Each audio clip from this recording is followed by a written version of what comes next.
Olá pessoal, sou Lucas Maciel, advogado e professor, e aqui é o canal em que nós debatemos temas relacionados ao mundo do direito.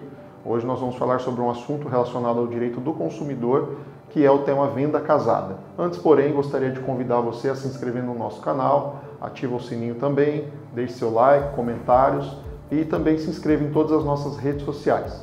Pode rodar a vinheta, João.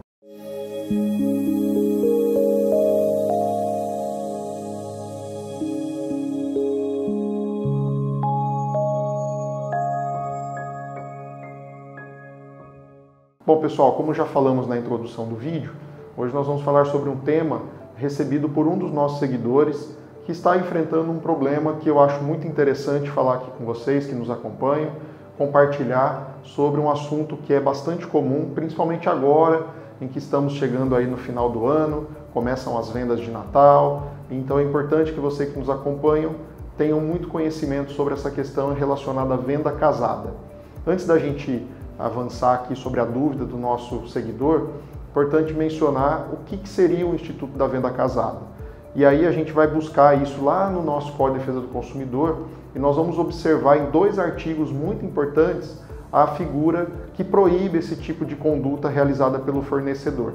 Então, quando o fornecedor ele vende um produto ou vende um serviço vinculando a uma outra prestação, isso já se torna abusivo e passível de discussão judicial, anulação daquilo que foi feito. Antes eu vou só ler aqui para vocês o artigo 39 e comentar um pouquinho depois na sequência sobre ele e o artigo 6º do Código de Defesa do Consumidor. Artigo 39. É vedado ao fornecedor de produtos ou serviços, dentre outras práticas abusivas, inciso 1, condicionar o fornecimento de produto ou de serviço ao de outro produto ou serviço, bem como sem justa causa a limites quantitativos. Além desse artigo 39, inciso 1, que já deixa claro, que é um rol exemplificativo e já deixa no inciso 1 para demonstrar a importância desse instituto, nós também temos um artigo 6º, inciso 2, que dá liberdade ao consumidor de escolher o profissional com que ele deseja realizar a sua contratação. Então, quando o fornecedor ele acaba embutindo na cabeça do consumidor ou colocando sob condição o fornecimento de um produto ou de um serviço a aquisição de outro que o consumidor não quer, isso já é considerado venda casada. É uma prática considerada abusiva pelo Código de Defesa do Consumidor e, inclusive, pode ser passível de anulação e discussão judicial, inclusive gerando danos morais. Agora vamos colocar aqui o questionamento do nosso querido seguidor que vai aqui fazer o seu questionamento. A pergunta é: eu estou adquirindo um veículo que é elétrico e a empresa que está me vendendo, a concessionária, está dizendo que eu só posso comprar o carro fazendo a instalação elétrica na minha casa com o profissional que nós indicamos. E ele me questiona se é possível isso acontecer.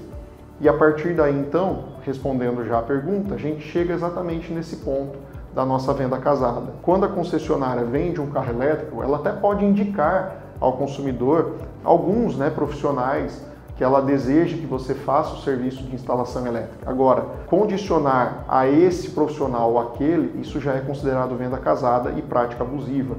Inclusive, ameaçar o consumidor de que ele vai perder a garantia por causa disso, também é considerada prática abusiva, porque o consumidor, sendo hipossuficiente e leigo, ele pode ser induzido e acabar contratando um serviço muitas vezes mais caro do que o consumo de um produto, de um serviço que ele contrataria naturalmente, fazendo uma cotação de preços.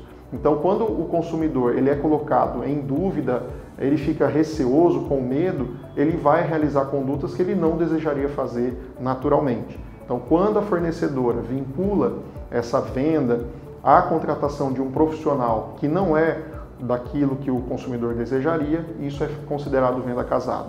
É evidente que isso não acontece só nessa situação, mas como essa situação foi a que gerou, foi o fato gerador do nosso vídeo, a gente colocou ela como ponto inicial. Mas isso acontece em várias situações, Por exemplo, eu vou comprar um pneu numa loja e a loja fala que ela só vai fornecer o pneu se eu também contratar a instalação do pneu e a realização de alinhamento e balanceamento do meu carro. Isso também é considerado venda casada. Se eu quero comprar o pneu, só o pneu, eu tenho total direito.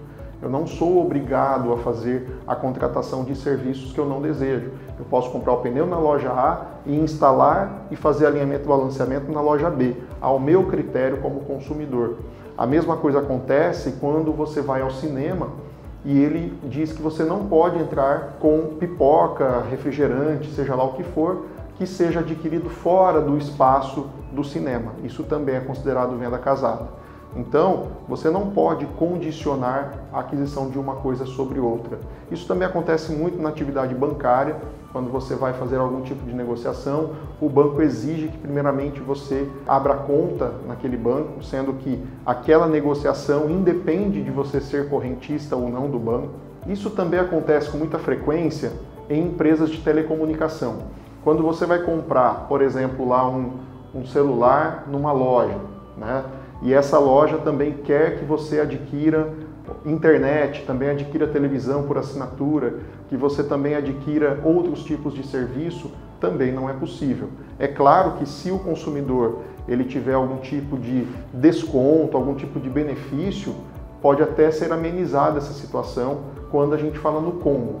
Mas o que não pode é deixar apenas essa única opção ao consumidor. Isso é considerado venda abusiva. E também as tais taxas mínimas de consumo, quando você vai num restaurante, numa festa, isso também não é permitido pelo Código de Defesa do Consumidor.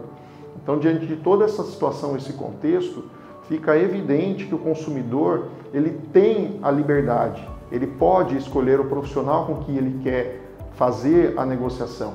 Então, no caso do nosso ouvinte aqui, do nosso internauta, é importante mencionar que ele está autorizado a adquirir o veículo, realizar as melhorias na casa para poder ter toda a infraestrutura para colocar a energia para o seu carro elétrico. Obviamente que ele precisa certificar de que seja um profissional habilitado, né, que todas as alternativas sejam feitas e que se ocorrer algum problema, não é porque ele contratou um profissional que não é da confiança da concessionária que ele vai perder o seu direito à garantia. Isso não é possível, isso não é correto, porque a garantia independe disso.